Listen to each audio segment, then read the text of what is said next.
Hello, नमस्कार सगळ्यांना. माझ्या नवीन चॅनलवरती तुमचं स्वागत आहे, ज्याचं नाव आहे स्वाद. तर आज आपण बघणार आहोत रवा आणि आंब्याचा केक. रवा आणि त्याच्यामध्ये आंब्याचा पल्प मिक्स करून आपण घरच्या घरी पौष्टिक केक कसा तयार करू शकतो हे बघूया. तर या मिक्सरच्या भांड्यात मी घेतले अर्धा कप रवा आणि 4 चमचे साखर.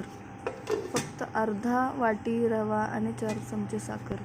तो काय करायचा, आपण मिक्सरमध्ये बारीक करून घ्यायचा. रवा आणि साखर मिक्सरमध्ये बारीक करून घ्यायचा. आणि त्याच्यानंतर मी काय केलं, त्याच्यामध्ये आंब्याचा पल्प घातलेला आहे. आंब्याचा पल्प आणि त्याच्यासोबत थोडीशी मिल्क पावडर आणि त्याच्यानंतर थोडासा वेलची पूड, हे सगळं घालून छान मिक्सरला बारीक केलं आणि ते एका भांड्यामध्ये टाकलं. त्याच्यानंतर मी काय करते, घरातलाच खायचा सोडा मी त्याच्यामध्ये टाकते. बाहेरचा विकत काही बेकिंग सोडा घालत नाही आहे का बेकिंग पावडर घालत नाही आहे. घरातला साधा आपला सिंपल सोडा, खायचा सोडा घालते. आणि त्याच्यानंतर त्याच्यामध्ये घालणार आहे 4 चमचे घरातलं तूप.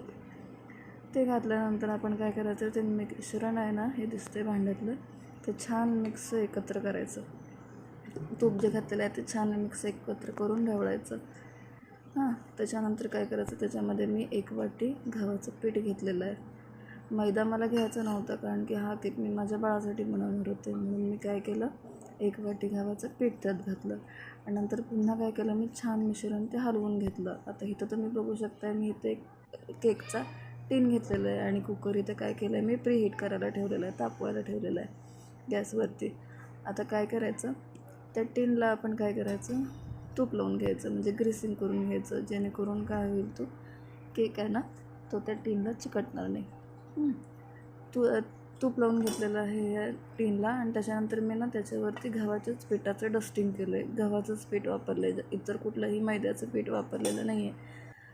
कारण की हा मी केक माझ्या बाळाला देणार होते आणि मला हा केक पौष्टिक करायचा होता, घरच्या घरी पौष्टिक केक करायचा होता. म्हणून मी तो आता ह्या भांड्यामध्ये केकच्या घातलेला आहे. नीट सेट करायचा केक. आणि त्यानंतर आपण जो कुकर गरम करायला ठेवलेला आहे, त्या कुकरमध्ये तो भांड्याचं केकचं भांडं जे आहे ते त्या कुकरमध्ये ठेवायचं. आणि त्यानंतर किमान अर्धा तासासाठी तो केक नीट शिजून द्यायचा. आणि हा बघा, आता आपला केक तयार झालेला आहे. एकदम मऊ आणि सॉफ्ट स्पॉन्जी केक तयार झालेला आहे.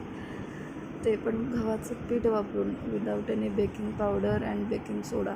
घरच्या घरी असा तुम्ही पौष्टिक केक तयार करू शकता.